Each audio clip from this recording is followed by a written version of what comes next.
Okay, so this is the Iron Mountain Report, Section 6, Part 2. I'm just doing a reaction to this. Okay, we are continuing with Report from Iron Mountain. And we are in Section 6. This is Part 2. Here is the basic weakness of the social welfare surrogate. On the short-term basis, a maximum program of this sort could replace a normal military spending program, provided it was designed, like the military model, to be subject to arbitrary control. Public housing starts, for example, or the development of modern medical centers might be accelerated or halted from time to time as the requirements of a stable economy might dictate. But on the long-term basis, social welfare spending, no matter how often redefined, would necessarily become an integral, accepted part of the economy of no more value as a stabilizer than the automobile industry or old age and survivors insurance. Apart from whatever merit social welfare programs are deemed to have for their own sake, their function as a substitute for war in the economy would thus be self-liquidating. They might serve, however, as expedients pending the development of more durable substitute measures. Another economic surrogate that has been proposed is a series of giant space research programs. These have already demonstrated their utility in more modest scale within the military economy. What has been implied, although not yet expressly put forth, is the development of a long-range sequence of space research projects with largely unattainable goals. This kind of program offers several advantages lacking in the... Now, the report goes into ways of replacing the military-industrial complex with other systems. Okay, I think in part one it dealt with social welfare. You know, the programs that are given, HUD, public aid, stuff like that. Social welfare. In this section, it's speaking on space and space exploration, space defense, Space Force. But they try to come up with systems in order to replace this military-industrial complex. It's like when Trump came in and he was like, oh, well, we can't keep having wars. We know that they're having little proxy wars here and there. Okay, we know this already. We don't want to go down that road. That's a rabbit hole, okay? But anyway, they're trying to replace these systems with other things, with other programs, okay? To create the conditions so you don't have that gap there. You don't have that void that needs to be filled because you got half of the economy tied up in military. You can't just snatch that away. Okay? You're going to have to replace these systems with something else. So they look to things like space or Space Force. You know what I'm saying? Some fake Space Force creating things, in order to, prop those things up in order to replace the military-industrial complex with those things, okay? But this section is just dealing with space. I think it's only dealing with space. I'm not sure yet, but I'm just catching you up, okay, where we're at. All right. Social welfare model. First, it is unlikely to phase itself out, regardless of the predictable surprises science has in store for us. The universe is too big. In the event some individual project unexpectedly succeeds, there would be no dearth of substitute problems. For example, if colonization of the moon proceeds on schedule, it could then become necessary to establish a beachhead on Mars or Jupiter, and so on. See, big projects could replace the system of military, that whole military complex system. It could replace that because it's big enough.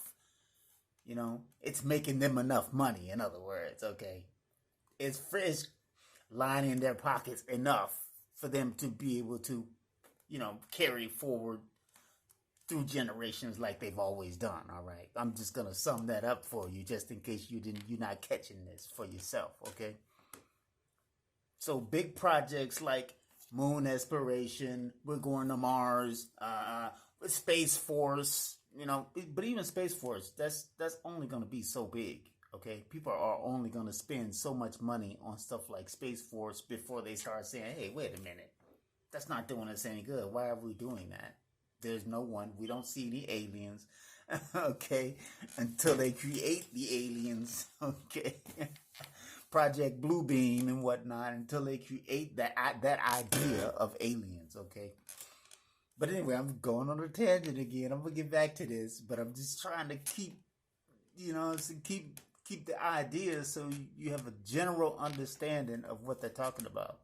They're talking about replacing the military-industrial complex, but you have to replace it with other things. What do you replace it with? And the thing that you replace it with, is it sustainable? Does it hold the same girth as the thing that you're replacing? Does it hold the same weight as the military complex? Because that's a lot of money. That's a lot of funds. That's a lot of movement. That's a lot of jobs. You know, you got employment. You got a whole bunch of other stuff. Insurance. That covers a huge area. Can you do that with these other systems? That's the question. So let me get back to this. Second, it need be no more dependent on the general supply-demand economy than its military prototype. Third, it lends itself extraordinarily well to arbitrary control. Space research can be viewed as the nearest modern equivalent yet devised to the pyramid building and similar ritualistic enterprises of ancient societies. It is true that the scientific value of the space program, even of what has already been accomplished, is substantial on its own terms, but current programs are absurdly and obviously disproportionate in the relationship of the knowledge sought to the expenditures committed. All but a small fraction of the space budget, measured by the standards of comparable scientific objectives, must be charged de facto to the military economy. Future space research, projected as a war surrogate, would further reduce the scientific rationale of its budget to a minuscule percentage indeed. As a purely economic substitute for war, therefore, extension of the space program warrants serious consideration. In Section 3, we pointed out that certain disarmament models, which we called conservative, postulated extremely expensive and elaborate inspection systems. Would it be possible to extend and institutionalize such systems to the point where they might serve as economic surrogates for war spending? The organization of... Do you hear this? Do you hear this? See, they saying, well, if we just use space as the excuse to spend all this money, they're saying just by the inspections in the scientific field. Okay, because it's a lot of money to do all these inspections and all this stuff. That could be used to prop up the need for space. Okay, to keep the money going, to keep the foundation of the money going. That's the whole idea, basically. They're not saying it like that, but they are saying it. Okay, to keep the foundation going, they're using these inspections and, you know, all this other, it's like, okay, if NASA's gonna launch a rocket into space, you're gonna need a lot of inspections. You're gonna need a lot of permits. There's a goo gob of things that you need in order to do that. And it's almost like building a tank and then firing a shell into a foreign country. It's the same thing. It's literally the same thing, okay? Only you're just writing it off as something else. You're just replacing A with B, okay? That's basically all you're doing. But the thing is, do you have enough B to compensate for A? Okay, do you have enough of that? That's the thing. Okay, how many rockets are you launching into outer space? Okay, where are they going? Are they going to explore other things? Are they going to cause other systems to be set up down the road? Or are they just dead end projects that aren't going to go anywhere and aren't going to make the system more money? It's a business. So they got to keep the business going, okay? Because the business feeds their idea, all right? Which goes into a whole another thing altogether. Okay, we're not going to go there. I'm going to go back because I will go off way into something else. Okay. Fail-safe inspection machinery could well be ritualized in a manner similar to that of established military processes. Inspection teams might be very like armies, and their technical equipment might be very like weapons. Inflating the inspection budget to military scale presents no difficulty. The appeal of this kind of scheme lies in the comparative ease of transition between two parallel systems. The elaborate inspection surrogate is fundamentally fallacious, however. Although it might be economically useful as well as politically necessary during the disarmament transition, it would fail as a substitute for the economic function of war for one simple reason. Peacekeeping inspection is part of a war system, not of a peace system. It implies a possibility of weapons maintenance or manufacture which could not exist in a world at peace as here defined. Massive inspection also implies sanctions and thus war readiness. The same fallacy is more obvious in plans to create a patently useless defense conversion apparatus. The long discredited proposal to build total civil defense facilities is one example. Another is the plan to establish a giant anti-missile complex, Nike X et al. These programs, of course, are economic rather than strategic. Nevertheless, they are not substitutes for military spending, but merely different forms of it. A more sophisticated variant is the proposal to establish the unarmed forces of the United States. This would conveniently maintain the entire institutional military structure, redirecting it essentially towards social welfare activities on a global scale. It would be, in effect, a giant military peace corps.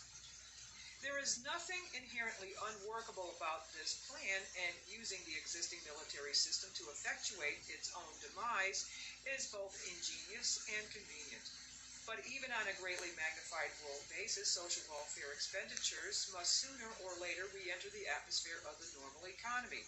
The practical transitional virtues of such a scheme would thus be eventually negated by its inadequacy. So another one of the ideas was, let's start like a Peace Corps, okay?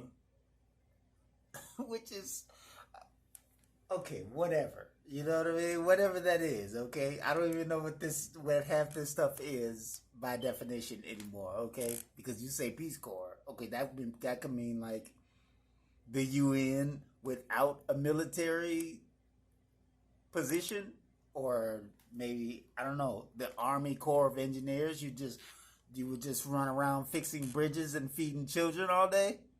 Okay, you could probably do that. I'm sure there's plenty of room to do that, which is probably what you should be doing anyway. Okay, but here's the problem with stuff like that. You're still going to need resources, because all throughout history they've been having war to gather resources. You've been bombing people to gather resources. Okay? Where's your gold gonna come from? If you go on with peace, you still have to have something. If you're gonna have an economy built on resources and all this other stuff, you still gonna have to be able to replenish these things. Okay? So even if you're just feeding children, building bridges, where are the resources gonna come from? if you're still living in a resource-based society? Where are these resources coming from? Do you understand what I'm saying? Like, it doesn't change the overall, it doesn't change any of that. Okay? It doesn't change the pillage and take your land scenario. It doesn't change any of that. How did you get the land? Because you still got to pay people out. You still have to do all these other things. How is any of this going to work? You could work on a merit system using a digital currency. I think that's what they're going to try to do, is go to a digital currency, use some type of merit system in order to pay people out, so you don't have to go steal resources from somewhere when you do it, even though they already stole all the resources, so there's really no one to steal from. You'd almost have to wait and steal from different places in cycles, just so the resources would have time to replenish. It's like, okay, if I chop down a tree here, I have to go to maybe 5 or 6 other places over the years just for the next tree to have time to grow up again. Then I come back and I chop it off again. I might go pillage 8 or 9 other places over the years. It might be 15 years before I get back to this tree that I need rubber from. The rubber tree or whatever, I don't know. The medicine from the Amazon tree, whatever. Okay? So there's still going to be resources. If you live in a resource-based economy, where do the resources come from? And that's where all these questions arise. Because then it gets real interesting, okay? It gets real interesting. Anyway, I'm taking way off somewhere else again. Let me go back to this. See as a permanent economic stabilizer. Political. The war system makes the stable government of societies possible. It does this essentially by providing an external necessity for a society to accept political rule. In doing so, it establishes the basis for nationhood and the authority of government to control its constituents. What other institution or combination of programs might serve these functions in its place? We have already pointed out that the end of war means the end of national sovereignty and thus the end of nationhood as we know it today. But this does not necessarily mean the end of nations in the administrative sense, and internal political power will remain essential to a stable society. The emerging nations of the peace epoch must continue to draw political authority from some source. A number of proposals have been made governing the relations between nations after total disarmament. All are basically juridical in nature. They contemplate institutions more or less like a world court or a United Nations, but vested with real authority. They may or may not serve their ostensible post-military purpose of settling international disputes, but we need not discuss that here. None would offer effective external pressure on a peace world nation to organize itself politically. And we'll pick up with part 3 of section 6, substitutes for the functions of war, in the next video. So yeah, that's pretty much it for that section. We can get to the next section.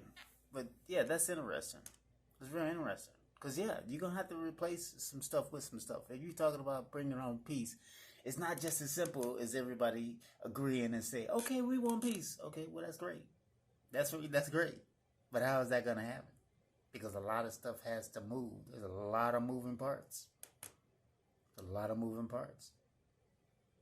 Okay? How do you accomplish that? Economically. Socially. Okay? Yeah.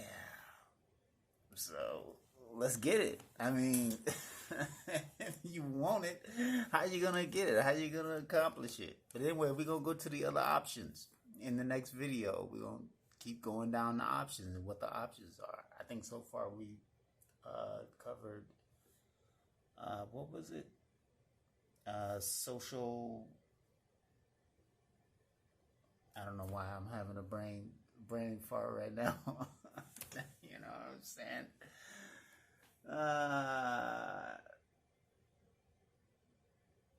Yeah. Anyway, I'll go to the next video. All right.